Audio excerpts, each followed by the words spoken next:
قال اللہ تبارک و تعالی فی القرآن المجید والفرقان الحمید۔ اللہ تعالیٰ ارشاد فرماتا ہے انما کان قول المؤمنین، مسلمانوں کو تو صرف اور صرف یہی کہنا چاہیے اذا دعوا الی اللہ ورسولہ، جب ان کو اللہ تعالیٰ کی طرف اور اللہ کے رسول علیہ السلام کی طرف بلایا جاتا ہے، لیحکم بینہم، تاکہ اللہ کے پیارے رسول علیہ السلام ان کے درمیان فیصلہ کریں، ان یقولوا، کہ وہ آگے سے یہ عرض کریں سمعنا، یا رسول اللہ ہم نے آپ کا فیصلہ سن لیا ہے، وَأَطَعْنَا، اور ہم نے آپ کا فیصلہ مان بھی لیا ہے۔ جو ایسا کرے گا وَأُولَئِكَ هُمُ الْمُفْلِحُونَ، تو ایسے لوگ جو ہیں وہ دنیا کے اندر بھی کامیاب ہوں گے اور آخرت میں بھی کامیاب ہوں گے۔ یعنی اللہ تعالیٰ کے فرمانے کا مقصد یہ ہے میرے پیارے رسول علیہ السلام کہ ہر قول، ہر فرمان اور ہر بات پر پکا یقین کرنا چاہیے اور مان کر اس فیصلے پر عمل کرنا چاہیے، جیسا کہ حضرت مولانا رومی رحمۃ اللہ تعالی علیہ کا فرمان ہے، یاد رکھ تو پیر رومی کا کہا، عقل قرباں کن بپیش مصطفیٰ، یعنی نبی پاک علیہ السلام کے سامنے اپنا سر تسلیم خم کر اور آپ کی بات پر کوئی بات نہ کر۔ حضرت سیدنا صدیق اکبر رضی اللہ تعالی عنہ کے پاس ابو جہل گیا، جا کر کہتا ہے کہ اے ابو بکر، کوئی شخص اگر یہ کہے کہ میں راتوں رات مکان سے لا مکان تک گیا ہوں، زمین سے آسمان تک، فرش سے عرش تک گیا ہوں، راتوں رات پھر واپس بھی آ گیا ہوں، تو کیا عقل تسلیم کرتی ہے؟ تو آپ نے فرمایا ایسا ہو تو نہیں سکتا، مگر یہ بتا یہ دعویٰ کس نے کیا ہے؟ تو ابو جہل نے کہا کہ آپ کے یار محمد بن عبداللہ صلی اللہ علیہ وسلم نے دعویٰ کیا ہے۔ تو جناب صدیق اکبر نے کہا پھر جو میرے آقا نے فرما دیا ہے وہ حق ہے، وہ سچ ہے، یعنی میرے نبی علیہ السلام کی زبان مبارک سے کبھی جھوٹ نہیں نکل سکتا۔ تو اس لیے اللہ تعالیٰ فرماتا ہے کہ میرے پیارے رسول جو تمہارا فیصلہ کر دیں اس کے اوپر سر تسلیم خم کر لو۔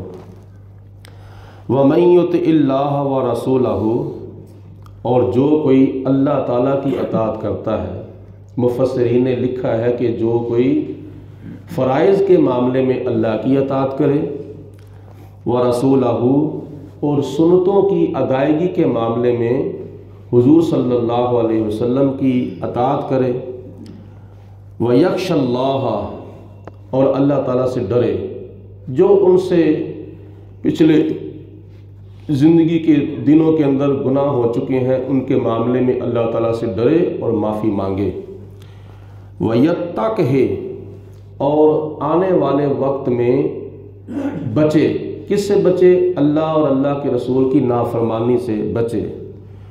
تو ایسے لوگوں کا کیا مقام ہے؟ فَأُولَئِكَ هُمُ الْفَائِزُونَ، یہ لوگ دونوں جہانوں میں کامیابی حاصل کرنے والے ہیں۔ یہ آیت مبارکہ تقریباً مسلمانوں کی ساری زندگی پر محیط ہے۔ فرائض کے معاملے میں اللہ تعالیٰ کی اطاعت کرے، سنتوں کے معاملے میں حضور علیہ السلام کی پیروی کرے، اطاعت کرے، اور جتنے گناہ ہو چکے ہیں ان کے معاملے میں اللہ تعالیٰ سے ڈر کر خدا سے معافی مانگے اور وہ گناہوں کو بخشوائے، اور آنے والے وقت میں اللہ تعالیٰ کی ذات بابرکات کی اطاعت و فرما برداری کرتے ہوئے گناہوں سے بچے اور نیکیاں زیادہ سے زیادہ کرے، تو یہ لوگ دونوں جہانوں میں کامیابی حاصل کرنے والے ہیں۔ وَأَقْسَمُوا بِاللَّهِ جَهْدَ أَيْمَانِهِمْ، اے میرے پیارے رسول علیہ السلام، یہ منافق لوگ اللہ تعالیٰ کی بڑی پکی قسمیں اٹھاتے ہیں۔ لَإِنْ أَمَرْتَهُمْ لَيُخْرِجُنَّ، اگر آپ ان کو جہاد کے لیے گھروں سے باہر نکلنے کا حکم دیں تو یہ قسمیں کھائیں گے، ضرور ہم اپنے گھروں سے نکلیں گے اور جہاد کے لیے جائیں گے آپ کے ساتھ۔ قُلْ لَا تُقْسِمُوا، اے میرے رسول علیہ السلام آپ ان کو ارشاد فرمائیں کہ تم قسمیں نہ کھاؤ، بلکہ قسمیں کھانے سے پہلے میرے حکم پر عمل کرو، کیونکہ اللہ تعالیٰ کی ذات فرماتی ہے کہ میں جانتی ہوں جو یہ کہتے ہیں، کیونکہ ان کی قسمیں ان کے عمل کے مطابق نہیں ہیں۔ انہوں نے قسمیں کھا کر آپ کو یقین دلانا ہے، لیکن جہاد کے لیے انہوں نے نکلنا نہیں ہے۔ طاعتم معروفہ، ان کا یہ کہنا بہت مشہور ہے، ان اللہ خبیر بما تعملون، بے شک اللہ تعالیٰ کو ان کاموں کی خبر ہے جو کام تم کرتے ہو۔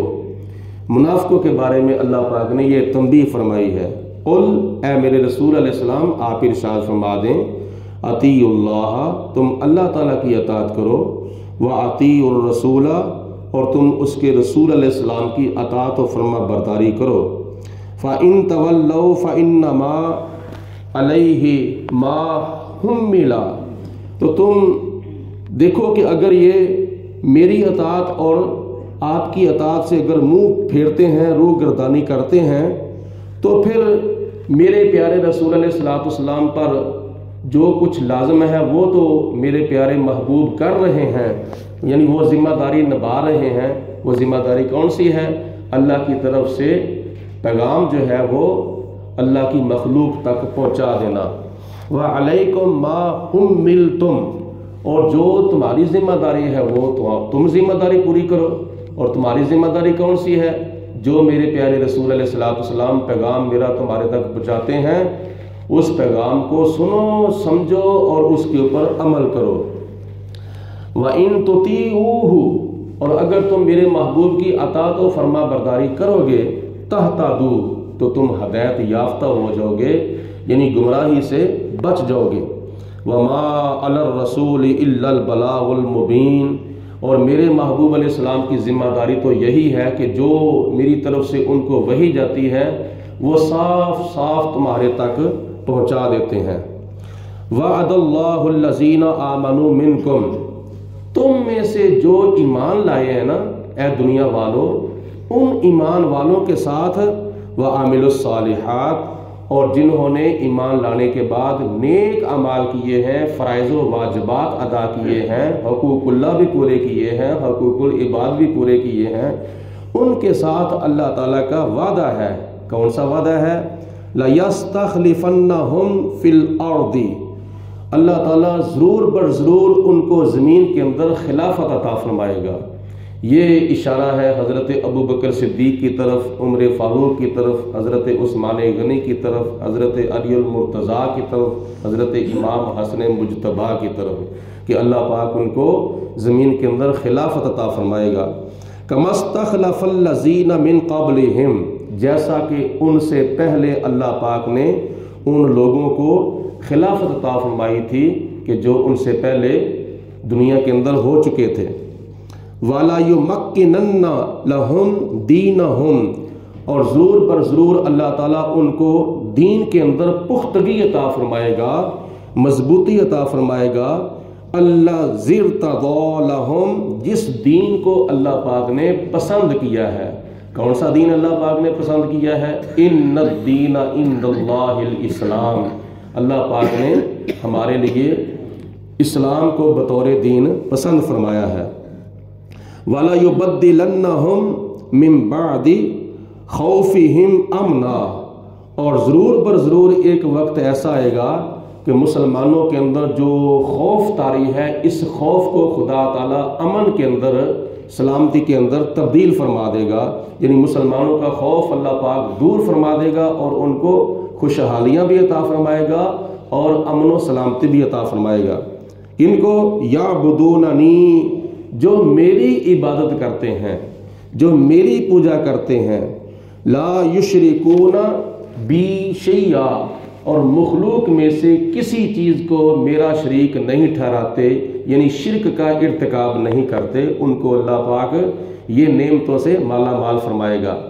ومن کفر بعد ذالک، اور جو کوئی اس کے بعد ناشکری کرے گا، شکر ادا نہیں کرے گا اللہ تعالیٰ کا، فاولئک هم الفاسقون، تو یہ لوگ اللہ کے بھی نافرمان ہیں اور اللہ کے پیارے رسول علیہ السلام کے بھی نافرمان ہیں۔ وَأَقِيمُوا الصَّلَاةَ، اور نماز کی پابندی کرتے رہو، وَآتُوا الزَّكَاةَ، اور زکوٰۃ کی ادائیگی کرتے رہو، یعنی نماز تو تمام مسلمانوں پر فرض ہے، چاہے کوئی امیر ہے چاہے کوئی غریب ہے، لیکن زکوٰۃ سب کے اوپر فرض نہیں، زکوٰۃ صاحب نصاب پر فرض ہے۔ وَأَطِیعُوا الرَّسُولَ، اور میرے پیارے رسول علیہ السلام کی اطاعت و فرما برداری کرتے رہو، لعلکم ترحمون، تاکہ تمہارے اوپر رحم کیا جائے۔ جو لوگ 5 وقت کی نماز پڑھتے ہیں اور اپنے مال کی زکوٰۃ ادا کرتے ہوئے حقوق العباد ادا کرتے ہیں، اور پھر اس کے علاوہ نبی پاک علیہ السلام کی اطاعت و فرما برداری کرتے ہیں، اللہ تعالیٰ ان کے اوپر رحم فرماتا ہے، اللہ تعالیٰ ان کے اوپر کرم فرماتا ہے۔ لا تحسبن الذین کفروا معجزین فی الارض، اے مسلمانوں تم کافروں کو یہ گمان نہ کرو کہ وہ مجھے زمین کے اندر عاجز کر دیں گے، میں تو علی کل شیء قدیر ہوں، میں تو احکم الحاکمین ہوں، میں تو مالک یوم الدین ہوں، میں تو ساری طاقتوں کا خالق ہوں، مالک ہوں، اور ساری قوتیں میں نے پیدا کی ہیں، سب کو طاقتیں میں نے عطا فرمائی ہیں، تو کون سا کافر ہے جو زمین کے اندر مجھے عاجز کر دے؟ یعنی کافر جہاں بھی چلا جائے گا وہ میرے عذاب سے باہر نہیں نکلے گا، اور میری حکمرانی سے وہ باہر کبھی بھی نہیں نکلے گا۔ وَمَأْوَاهُمُ النَّارُ، اور ان کا ٹھکانہ جو ہے وہ آخرت میں جہنم ہوگا، وَلَبِئْسَ الْمَصِيرُ، اور کتنا ہی وہ برا ٹھکانہ ہے۔ اللہ پاک کی ذات بابرکات ہم سب کو قرآن پاک کی تعلیمات پر عمل کرنے کی توفیق عطا فرمائے، اور نبی کریم علیہ السلام کی فرما برداری کی زیادہ سے زیادہ توفیق عطا فرمائے، گناہوں سے زیادہ بچنے کی اور نیکیاں زیادہ سے زیادہ کرنے کی توفیق عطا فرمائے۔ آمین ثم آمین۔ درود پاک پڑھیں سب حضرات۔ بابا سے بلند الصلاۃ والسلام علیک یا سیدی یا رسول اللہ وعلی آلک و صحبہ یا سیدی یا حبیب اللہ، الصلاۃ والسلام علیک یا رب العالمین وعلی آلک و صحبہ یا خاتم النبیین۔ اللہم صلی علی سیدنا ومولانا محمد معدن الجود والکرم وآلہ واصحابہ وبارک وسلم۔ ربنا ظلمنا انفسنا وإن لم تغفر لنا وترحمنا لنكونن من الخاسرین۔ اللہم أيد الاسلام والمسلمین، اللہم أيد الایمان والمؤمنین۔ یا اللہ پاک ہم تیرے گناہگار بندے تیری بارگاہ میں حاضر ہیں، نماز فجر کو اپنی بارگاہ میں قبول و منظور فرما۔ یا اللہ ہماری خالی جولیاں اپنے فضل و کرم سے بھرپور فرما، سب کے سینے عشق مصطفیٰ کے نور سے منور فرما۔ یا پروردگار عالم ہم سب کو اپنے دین، ایمان، مسلک و مذہب پر استقامت عطا فرما۔ یا اللہ پاک شیطان کے شر سے بچا، نفس کے دھوکے سے بچا، موت کی سختی، قبر کے عذاب، حشر کی شرمندگی، دنیا اور آخرت کی ذلت و رسوائی سے محفوظ فرما۔ دنیا کی چند روزہ زندگی شان کی عطا فرما، اس کے بعد موت ایمان کی عطا فرما۔ قبر و حشر میں ہمیں اور ہمارے تمام فوت شدہ مسلمان بہن بھائیوں کو نبی پاک علیہ السلام کی زیارت اور شفاعت نصیب فرما۔ محشر کے میدان میں عرش الہی کا سایہ، اور قیامت کے دن نامہ اعمال ہمیں دائیں ہاتھ میں نصیب فرما۔ سامعین حاضرین کے گھروں میں اپنی رحمتوں برکتوں کا نزول فرما، پریشانیاں مصیبتیں تنگ دستیاں دور فرما، بیماروں کو شفائے کاملہ صحت عاجلہ عطا فرما۔ یا الہ العالمین ہم سب کو حضور علیہ السلام کی سچی محبت اور حضور کا سچا پیار اور در مصطفیٰ کی اور مکہ پاک اور مدینہ پاک کی بار بار حاضری نصیب فرما۔ صلی اللہ علی حبیبہ محمد وآلہ وصحبہ۔